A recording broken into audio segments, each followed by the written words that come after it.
mois-ci, il fallait que je rattrape tout mon retard que j'avais accumulé depuis plusieurs mois. Et du coup, j'ai pas mal dépensé, ouais. Environ 250-300 € de manga. On commence direct avec le premier tome d'une nouvelle série chez Crunchyroll, Kill Blue, dans son édition collector, qui vient avec une jaquette alternative, une petite planche de stickers, un ex-libris et enfin un petit shikishi qui n'est pas de très bonne qualité, je vous avoue. C'est vraiment juste un bout de carton avec dessus collé Kill Blue. On a déjà vu mieux en termes de qualité pour des shikishi. Franchement, c'est un petit peu dommage. Sinon, pour ce qui est du manga, je l'ai lu et ben c'est vraiment incroyable. J'ai trop kiffé ma lecture. On va suivre un tueur renommé qui va se faire piquer par une guêpe un petit peu particulière qui va avoir pour effet de le transformer en ado. Sa nouvelle apparence n'a d'ailleurs pas l'air de déranger ses employeurs qui vont l'envoyer dans une nouvelle mission dans un collège. Ouais, dans un collège. Le problème, c'est qu'il n'est absolument pas à l'aise avec les adolescents. Dit comme ça, peut-être que le scénario peut te paraître un petit peu bancal, mais vraiment, ça va plus loin que ça et c'est franchement super cool comme lecture. Je t'invite à découvrir cette série, c'est vraiment super sympa. Ensuite, je me suis pris le tome 17 de Chainsaw Man. J'ai toujours pas commencé la lecture de la deuxième partie de Chainsaw Man. J'attendais un petit peu que les tomes sortent pour pouvoir tout me lire d'un coup. Et je pense que là, avec ce tome 17, ça va être le bon moment pour tout lire, pour pouvoir tout m'enchaîner. Donc je sais pas trop à quoi m'attendre sur cette deuxième partie de Chainsaw Man. J'ai vu beaucoup de retours un peu mitigés sur cette deuxième partie comparé à la première partie. Une série que j'adore, Kaiju Number 8, son tome 12 avec la jaquette édition limitée que je trouve magnifique. Elle est vraiment incroyable cette jaquette. Ils avaient fait pareil pour le tome 16 de Chainsaw Man et le tome 10 de Dandadan et je trouve que c'est vraiment cool comme goodies d'avoir cette jaquette un petit peu limitée comme ça. Le seul petit défaut de ce type de jaquette, c'est qu'elle prenne très facilement les rayures, mais bon, on va pas chipoter, c'est vraiment hyper sympa d'avoir ça dans sa collection et la jaquette en plus est vraiment magnifique. On enchaîne avec une grande masterclass, le tome 108 de One Piece dans sa jaquette brillante pour les premiers tirages. Je trouve le tome vraiment magnifique, même si c'est pas ma jaquette préférée parmi toutes celles qu'il y a eu pour les premiers tirages. Bon, évidemment, je suis très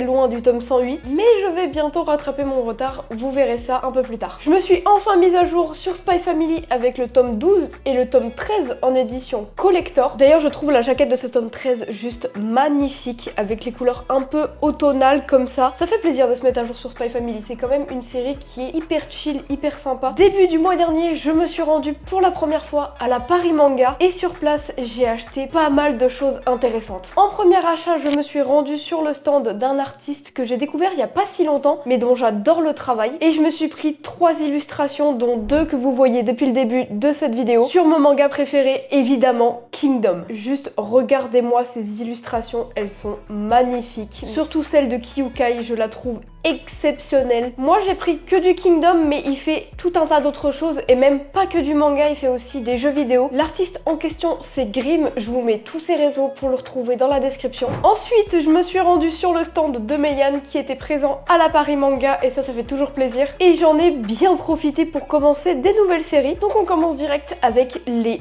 2 premiers tomes de Out. De ce que j'ai compris, ce serait un petit peu un manga dans le même style que Baki ou Kengan Ashura. Et vu que j'aime bien les 2 séries, je me suis dit pourquoi pas tester. Je me suis procuré les 3 premiers tomes de Onigoroshi et pour le coup, eux, je les ai lus et j'ai été un petit peu déçue de ma lecture, à vrai dire. Si tu connais pas, on suit l'histoire d'un homme qui a été condamné pour le meurtre de sa femme et de sa fille, sauf qu'en réalité, il a été piégé par un groupe que l'on nomme les démons. Et son but tout au long du manga, ça va être de se venger de ces personnes-là. Même si le manga se base principalement sur la vengeance, je trouve que c'est vraiment beaucoup trop violent. Il y a des meurtres dans tous les sens, des scènes d'abus, bref, c'est vraiment pas le genre de manga où j'apprécie ma lecture. J'ai vu beaucoup de gens le comparer à Gannibal et pour moi ça n'a rien à voir. Gannibal est beaucoup moins violent et beaucoup moins choquant que Onigoroshi. On change totalement de thème. Je me suis pris le premier tome de Magica. Ah, je vous ai dit, on passe du tout au tout ici. Regardez-moi ce travail de cover avec cet effet de doré brillant sur la cover. Je trouve l'édition du manga vraiment magnifique. De toute façon, Meian, c'est pas nouveau, on commence à les connaître. Et autre particularité de ce manga, toutes les planches sont colorisées, mais en couleur un peu pastel. Le mixte entre les dessins et les couleurs un peu pastel, ça lui donne vraiment un charme, je trouve. Je trouve les dessins vraiment magnifiques. J'ai hâte de commencer ma lecture pour voir ce que ça donne. Je suis vraiment curieuse pour le coup. On continue avec l'achat du